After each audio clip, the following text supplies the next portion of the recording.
दोस्तों, स्वागत है एक बार फिर से मेरे YouTube हॉरर पॉडकास्ट के एक नए एपिसोड में। मेरा नाम है अर्जुन और आज के इस एपिसोड में मैं सुनाने वाला हूँ ट्रक ड्राइवर्स के साथ घटी कुछ बेहद ही डरावनी घटनाएं। ये कहानियां आपको जरूर पसंद आएंगी, इसलिए कहानी को आखिर तक जरूर सुनिए। और अगर आपका कोई फेवरेट टॉपिक है जिस पर आप कहानियां सुनना चाहते हैं तो कमेंट बॉक्स में जरूर लिखकर बताइएगा। चलिए अब कहानी शुरू करते हैं। मेरा नाम राघव है और यह घटना मेरे साथ 15 मार्च 1995 में घटी थी। यह तारीख मुझे इसलिए याद है क्योंकि उस रात मेरे साथ जो हुआ वह वाकई में रोंगटे खड़े कर देने वाला था।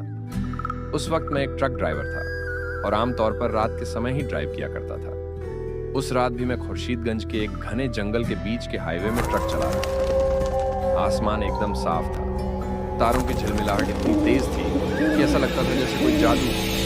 मेरे ट्रक की हेडलाइट्स भी इतनी तेज थीं कि दूर दूर तक साफ दिख रहा था। उस वक्त मेरे साथ मेरा क्लीनर दीपक नहीं था क्योंकि उसे घर जाना पड़ा। मुझे ये डिलीवरी जल्दी करनी थी तो मैं अकेला ही निकल पड़ा था।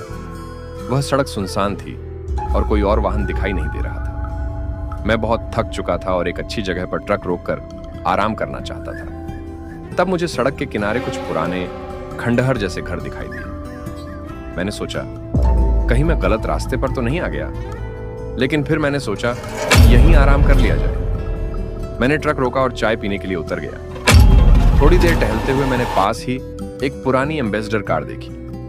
ये कार काफी पुरानी और जंग लगी हुई थी। इसकी विंडो स्क्रीन धूल से ढकी हुई थी और उसके पहियों के पास घास उगी हुई थी।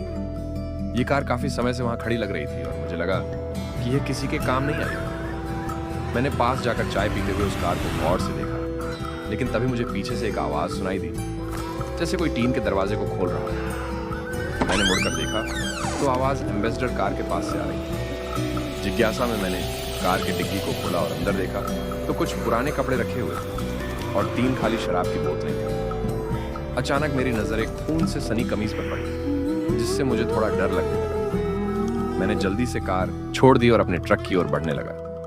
तभी मुझे फिर से कुछ आवाज सुनाई दी और यह आवाज उन पुराने घरों की तरफ से आ रही थी। मैं उस ओर बढ़ा और खिड़की से अंदर झांका तो जो देखा उससे मेरी हालत बिगड़ गई। अंदर एक टेबल पर सिर कटी लाश पड़ी थी और उसके पास एक बूढ़ा आदमी चाकू लेकर खड़ा था। वह आदमी बहुत ही अजीब था, नशे में भी था और पूरी तरह से गुमसुम दिख रहा था।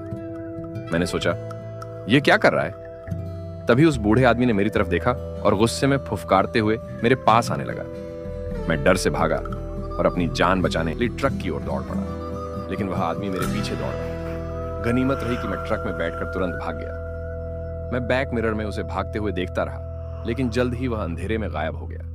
मैंने राहत की सांस ली और पुलिस को जानकारी दी, लेकिन जब उन्होंने उस इलाके में छानबीन की तो उन्हें कुछ भी नहीं मिला। कुछ समय बाद गुजरात के एक सुनसान हाईवे पर मैं ट्रक चला रहा और फिर से मुझे उसी बूढ़े आदमी की याद आई, लेकिन इस बार मुझे वह फिर से दिखाई दिया। मुझे यकीन हो गया कि वह मुझसे पीछा कर रहा है।